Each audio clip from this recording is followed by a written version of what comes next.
What's up? I'm Drew Paul Bell, and in this video what I want to talk about is some time management stuff.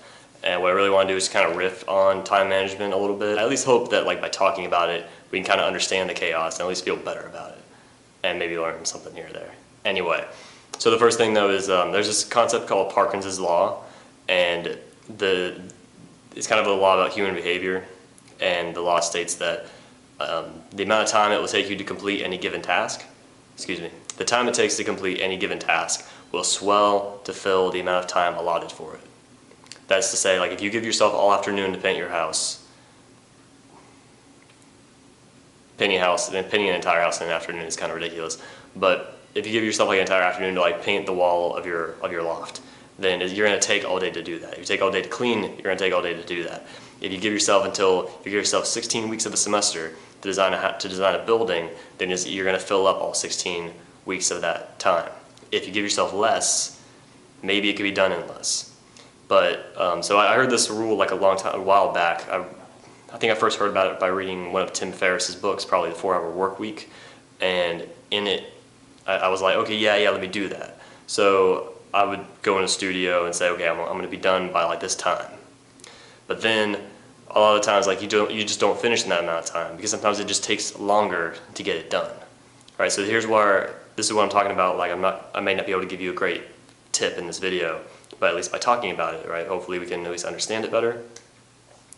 What I want to say is it's not as simple as saying, okay, I'm just going to allow myself less time, because there are certain things that just take a bulk of time, and that stuff that you put into it, that's kind of like the resource. That's the critical factor that separates the good from the bad. Because see, I could paint a whole house an afternoon, but it wouldn't look good, you know? You have to allow yourself enough time to do multiple coats and make sure that paint goes on well.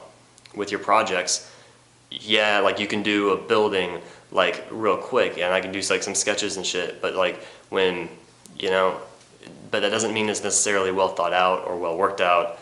There's just a multitude of problems that come in with that, right? So this reminds me of another thing that I heard about time management. It's that sometimes you take the amount of time you think it's going to take you and then multiply that by pi. That's how long it's actually going to take you. And I've heard someone else say, take the amount of time you think it's going to take, multiply it by pi, then double that, and that's how long it's going to take you, right? So it's pretty nebulous, this whole time management thing. I'm sure there are people that have it really well under control. For me, it's something that I sometimes struggle with, but sometimes I hit the nail on the head. But then I get cocky and then I think that, oh, then I'll work like this for everything else, right? So I said it'll fill the amount of time that you allow it.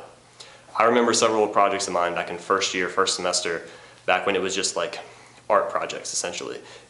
What I'm trying to say is the project was kind of a smaller scope, so it was the kind of thing you were supposed to get done between 2 different class periods, as opposed to something that would last all semester long.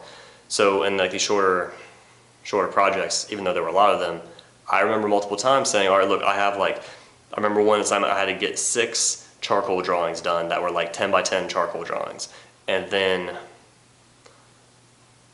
there was a written essay portion of that project too.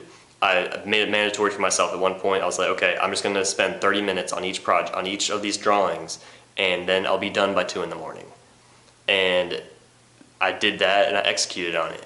And it felt a lot like I ran cross country in high school. I did running, so it reminded me of running around the track. I run the first one, and I did the first one in 35 minutes. So I was 5 minutes beyond my mark, but I kept it cool.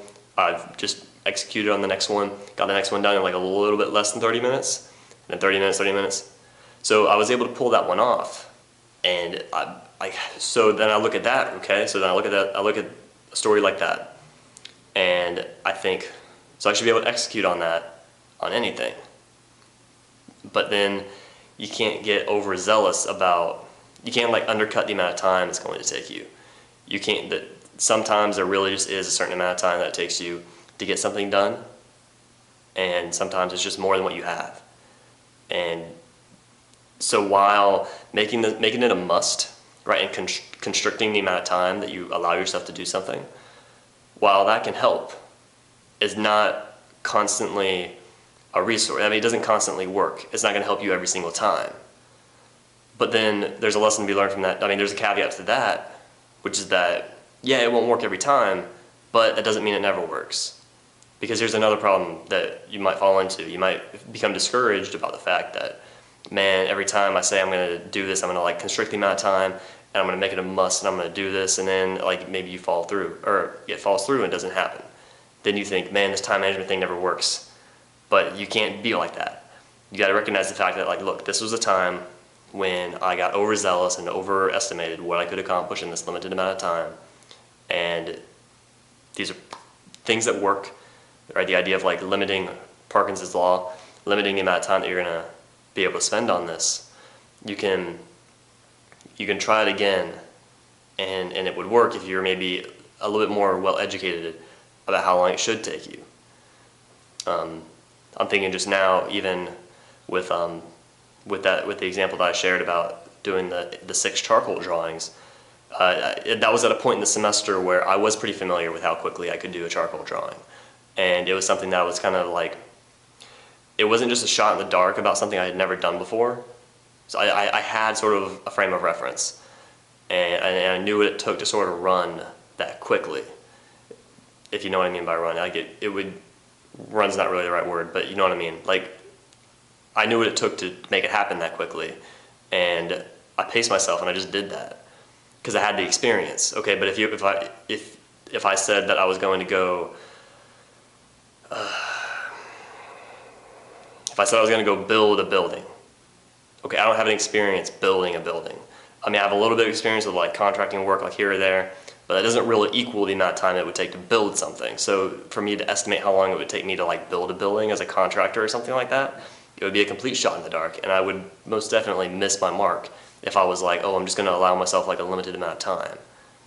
Same thing for your projects. If by, you know, third year or like by whatever semester you're in, if you're not really familiar with that type of building, which you're probably not, right? You're probably working on a high-rise for the first time you're working on it. You're probably designing an urban design scale project for the first time for that time.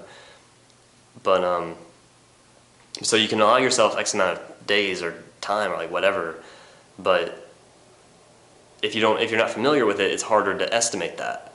And so then you can't beat yourself up for not meeting those expectations because you weren't familiar with how long it should really take you. Okay, so I think one more. I think I could probably say this as a tip, a way to get more stuff done. I think you need to be organized. You need to be well organized. This kind of clarity in the way that you think and the way that you operate is really important. When you're not like swimming through the mess, you know, you can definitely move a lot more quickly. And that goes as far as not only like having like a clean desk and a clean workspace, but also like a clear mental image of where you're going to go. So it's better to like come up with something that you want to do and work towards executing that, or just even like come up with a plan. Like when you first walk in the studio, like for the day, write down what you want to accomplish. Have a list. And I know it seems cliche, but like when you actually put it in words, what you got to accomplish, it makes it a whole lot more easy to get it done. And like whenever you get distracted, it's easy to look back at the list and say, oh yeah, I'm doing this, let's go. And those are like the critical moments when someone like your friend walks by and you start talking about something or whatever, or like you just start daydreaming because you've been working too long and kind of like daydream and get off track. You have to get back on track, and the way that you can help yourself with that is by keeping like a list, a to-do list, and so that helps you keep organized in your process. Also, you know, obviously, like I said before, keep organized also in like your desk and your workspace. So yeah, just kind of a random riff on time management. I hope that there's something in this that was useful, and let me know if you have any tips or any kind of thing that can help with time management. Let us know what that is down in the comments down below. Best of luck on your time managing and on your projects. I hope this helps. Don't forget to like, subscribe, share, and comment, and I'll talk to you next time.